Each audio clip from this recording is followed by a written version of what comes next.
அன்னைக்கு காலைல எழுந்துச்சுமே நானும் மகிழாதன், ரேவதி எல்லாருமே ஊருக்கு போயிட்டுங்க. எதுக்குன்னு சொல்லி கேட்டீங்க அப்புட்னா, எங்க காங்கேயம் மாடு கன்னுக்குட்டி போட்டுருச்சுங்க. அதுக்காக மகிழாதன் காமிக்கலான்னு சொல்லிட்டுங்க, எல்லாருமே கார்ல கிளம்பி போயிட்டோம். என்னுடைய மனைவியோட ஊருக்கு போற வழி இதுதான். பார்த்தீங்கன்னா, கொஞ்சம் கரடுமுரடான பாதையா தான் இருக்கும். அதை எல்லாமே கடந்து போனதுக்கப்புறம் பார்த்தீங்கன்னா, காங்கேயம் கன்னுக்குட்டி போட்டிருதுங்க. என்னப்பா இது செவலையா போட்டிருக்குது அப்படின்னு சொல்லி யோசனை பண்ணேன்.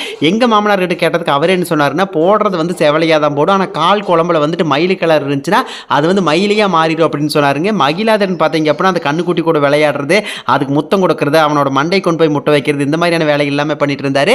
அதுக்கப்புறம் பார்த்தீங்க அப்படின்னா கன்னுக்குட்டி நாங்கள் அவுத்து விட்டுட்டோம். கன்னுக்குட்டி வந்து பார்த்தீங்கன்னா உங்களுக்கு பால் எல்லாமே குடிக்க ஆரம்பிச்சிருச்சு. மகிழாதன் கிட்ட இது யார் மாடுன்னு சொல்லி கேட்டால் தாத்தா மாடு அப்படின்னு சொன்னாரு. சரிப்பா தாத்தா மாடு இல்லை நம்ம மாடுன்னு சொன்னேன். அதுக்கப்புறம் சரி நம்ம மாடுன்னு சொன்னாருங்க. அதுக்கப்புறம் பார்த்தீங்க அப்படின்னா மகிழாதனுக்கெல்லாம் தண்ணி எல்லாமே வாத்து முடிச்சுட்டுங்க. அதுக்கப்புறம் எல்லாத்துக்கும் பாய் சொல்லிரு மகிழ அப்படின்னு சொன்னாங்க. அவர் பார்த்தீங்க அப்படின்னா அவங்க தாத்தா பாட்டிக்கு எல்லாமே பாய் சொன்னார். வர்றப்ப பார்த்தீங்க அப்படின்னா கன்னுக்குட்டி பயங்கரமாக ஆடிட்டு இருந்துச்சு. அதை எல்லாமே பார்த்து முடிச்சுட்டு நானும் மகிழாதன் எல்லாரும் வீட்டுக்கு வந்துட்டோம்.